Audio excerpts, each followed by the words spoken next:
Nshuti bakunzi ba Rio World News 250 nkuko mumaze kubimenyera, aka ni ka kanya tubagezaho amakuru aba ari gucicikana hirya no hino, yaba ya politike, ay'ibyamamare n'abahanzi ndetse n'ay'imyidagaduro itandukanye.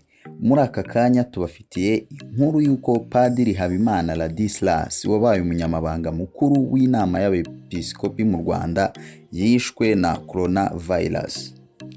Gusa niba utarakanda subscribe kuri YouTube channel yacu, aka niko kanya keza ko kugira ngo ukore subscription, urebe ijambo riri mu ibara ritukura munsi gato y'iyi nkuru ukandeho. Numara gukandaho ku ruhande rwaryo harahita haza inzogera, nayo ukandeho kugira ngo amakuru yose tuzajya tukugezaho ujye uhita ubimenyeshwa udatinze. Padiri Habimana Ladislas wakoze imirimo itandukanye irimo kuba Umunyamabanga Mukuru w'inama y'abepiskopi mu Rwanda yishwe na coronavirus kuri uyu wa mbere tariki ya 25 Mutarama umwaka w'ibihumbi 2021. Uyu musaza witabye Imana yari afite imyaka 78 y'amavuko, yabaga mu rugo rukuru rw'umwepiskopi wa diocese ya Butare. Itangazo ribika urupfu rwe ryashyizweho umukono na nyiricyubahiro Musenyeri Philippe Rukamba, umwepiskopi wa diocese ya Butare, rivuga ko yazize uburwayi. Itariki yo kumushyingura ikaba izatangazwa nyuma. Umwe mu bapadiri bamuzi yavuze ko yari amaze igihe arwariye mu mujyi wa Kigali aho yivuzaga coronavirus. Yavuze ati yari arwariye i Kigali i Nyamirambo, yazize icyorezo cya coronavirus. Padiri Ladislas Habimana yavukiye muri diocese ya Gikongoro ku itariki ya 28 Ukwakira umwaka w'1943.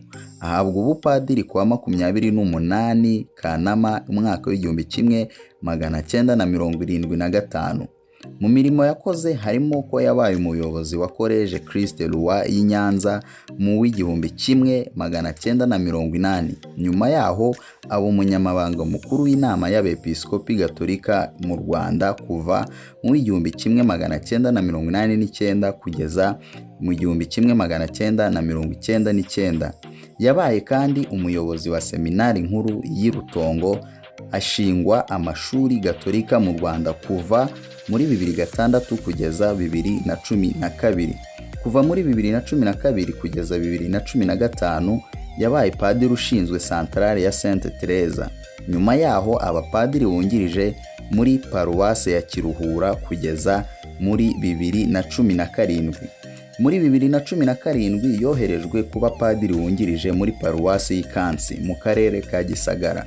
Naho muri 2018 aba umwarimu mu seminari nkuru. Nshuti bakunzi ba Rio World News 250, aha niho dusoreje inkuru yacu. Gusa niba utarakanda subscribe kuri YouTube channel yacu, reba ijambo riri munsi gato y'iyi nkuru ukandeho. Numara gukandaho ku ruhande haraza inzogera, nayo ukandeho kugira ngo amakuru yose tuzajya duhita tukugezaho ujye uhita ubimenyeshwa.